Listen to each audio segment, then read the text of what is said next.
Syria may have emerged from one civil war only to become the arena for a much larger geopolitical contest. The actors have changed, but the geography has not. Turkiye, Israel, Iran, Russia, and the United States are now competing to determine what kind of Syria emerges from the ruins of the Assad order. The critical question is no longer simply who controls Damascus. It is who gets to define the strategic limits of the new Syrian state. The sharpest collision is developing between Turkey and Israel. Ankara wants Syria rebuilt as a functioning, territorially coherent state closely connected to Turkey economically, politically, and militarily. Turkish training of Syrian forces is already continuing. Israel appears comfortable with stability in Syria, but much less comfortable with the emergence of a strong Syrian military backed by Turkey. The recent Israeli strike on Abu al-Duhur airbase exposed precisely this fault line. Israel said it was preventing an impending Turkish military deployment. Syria and Turkey denied such plans. This raises the first major question. Can Turkey build Syrian power without eventually colliding with Israel's determination to limit that power? Israel spent years fighting to remove Iran and Hezbollah's military infrastructure from Syria. But what happens if the vacuum left by Iran is filled not by a weak Damascus, but by Turkey, a NATO member with a large conventional military, an advanced defense industry, and a direct border with Syria? From the Israeli perspective, it could amount to exchanging an Iranian asymmetric threat for a potentially more formidable Turkish conventional one. Some Israeli strategic thinking is already increasingly treating Turkey as a potential long-term security challenge. Iran, meanwhile, faces perhaps the greatest strategic loss. Assad's Syria was the geographical hinge connecting Tehran to Hezbollah in Lebanon. A consolidated Syrian government aligned with Ankara could increasingly close that corridor. Iran therefore faces an uncomfortable choice: accept its diminished position, rebuild influence quietly through political and economic networks, or attempt to preserve asymmetric leverage through remnants of old networks. But would Tehran really risk destabilizing Syria if instability merely invites greater Turkish, Israeli, and American intervention? Then comes Russia. Moscow's objectives are narrower than before, but still strategically important.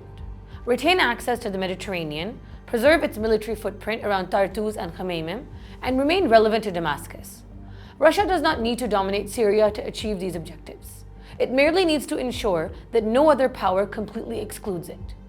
That makes Turkey simultaneously a competitor and a possible partner. Moscow and Ankara have already demonstrated, from Syria to Libya and the Caucasus, that they can compete fiercely while compartmentalizing their differences. This produces an intriguing possibility. Could Russia and Turkey gradually find themselves on the same side of the Syrian sovereignty question? Turkey wants a stronger Syrian state because it provides stability and strategic depth. Russia needs a viable Damascus because agreements with the sovereign Syrian government legitimize its remaining presence. Israel, however, wants guarantees that Syrian military reconstruction will not create a new strategic threat. Their interests therefore intersect in strange ways. Turkey wants to build Syrian power, Russia wants to preserve Syrian sovereignty, Israel wants to impose limits on both. And standing above this increasingly complicated chessboard is the United States. Washington faces perhaps the hardest balancing act. Israel remains its principal regional ally, but Turkey is a NATO power Washington cannot afford to alienate. At the same time, the Trump administration has developed a close relationship with Ahmed al-Shaara's government and wants Syria stabilized rather than returned to permanent warfare. Washington is now working on a formal Turkey-Israel-Syria deconfliction mechanism precisely because one miscalculation could produce a much larger confrontation. Indeed, the disagreement between Washington and Israel has become unusually visible.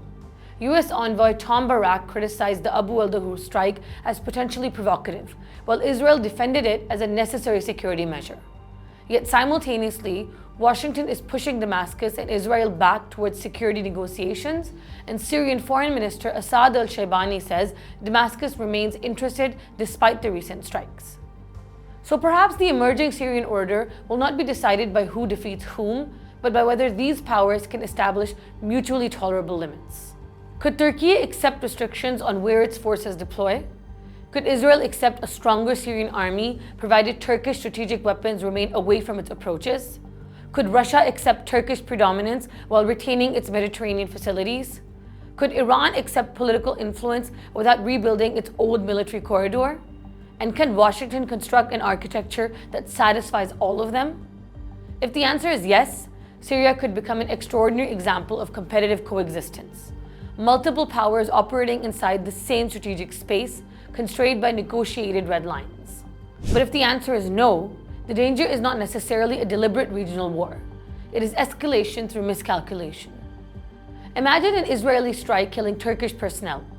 Turkiye retaliates. Russia provides Damascus intelligence or air defense assistance. Iran exploits the confrontation to reopen networks inside Syria. Israel escalates further. Suddenly, 5 powers are involved in a conflict that none originally intended. This is what makes Syria so important. The old Syrian war was largely a struggle over who would control the Syrian state.